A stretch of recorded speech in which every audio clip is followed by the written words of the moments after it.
Hello, नमस्कार. तुम्हा सर्वांचं सुखद संकेत ह्या यूट्यूब चॅनलवरती स्वागत आहे. आज मी इथे बनवणार आहे भिजवलेल्या चणा डाळ आणि मूग डाळीचे भजी. तर सर्वप्रथम आधी हे आपण वाटून घ्यायचं आहे. ह्यामध्ये पाणी थोडं टाकायचं आहे, कारण मी भिजवताना जे टाकलेलं आहे ते धुवून डाळी त्या वाटून घ्यायच्या. आणि त्यानंतर एकदम कांदा, आलं लसूण पेस्ट, हळद, मसाला म्हणजेच लाल तिखट आणि ते कोथिंबीर मी घेतलेली आहे. तर तुम्ही लाल तिखटच्या ऐवजी तुम्ही इथे हिरवी मिरचीही वापरू शकता, ऑप्शनल आहे. आणि किंचित ओवा असल्यास तो ऑप्शनल आहे. ठीक आहे. तर मी आता हे वाटून सर्व मिश्रण एकत्र करते, म्हणजे मग भजी करायला रेडी होईल मिश्रण आपलं. तर वाटल्यावरती हे मिश्रण असं दिसतं. ही सालाची मूग डाळ असल्यामुळे हे थोडंसं आपल्याला म्हणजे असं काळपट किंवा पिवळं दिसणार नाही एकदम. आणि यामध्ये मी लाल मसाला वापरलेला आहे, त्यामुळे हे मिश्रण आपल्याला असं दिसत आहे. तर चला तर मग आपण गरमागरम भजी काढून घेऊया. तर इथे मी ऑलरेडी तेल तापत ठेवलेलं आहे.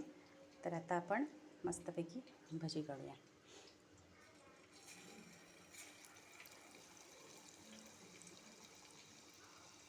यामध्ये सोडा वगैरे काही वापरायची गरज नाही, हे फार छान होतात. इथे तुम्ही बेसनचे पोळे जे हेल्थ कॉन्शियस किंवा डाएट कॉन्शियस आहेत, त्यांनी कमी तेलावरती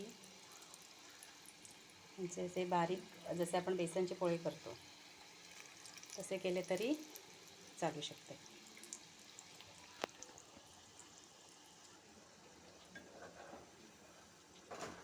तर व्यवस्थित आपण हे पलटी मारून घेऊया.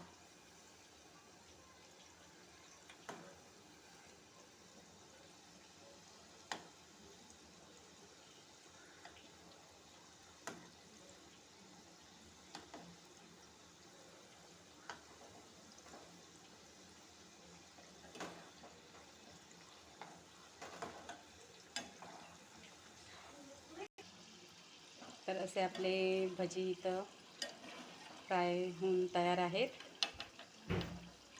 त्याचं तुम्ही कढी पकोड्यामध्ये सुद्धा हे भजी टाकू शकता. मी नवीन काहीतरी असे रोज प्रयोग करत असते.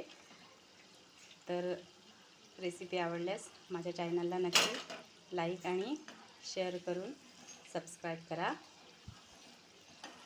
आणि काही राहिलं असेल किंवा काही तुमच्या टिप्स असतील तर आवर्जून मला कमेंट्स करून सांगा.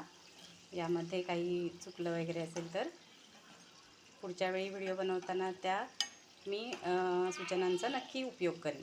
थँक्यू.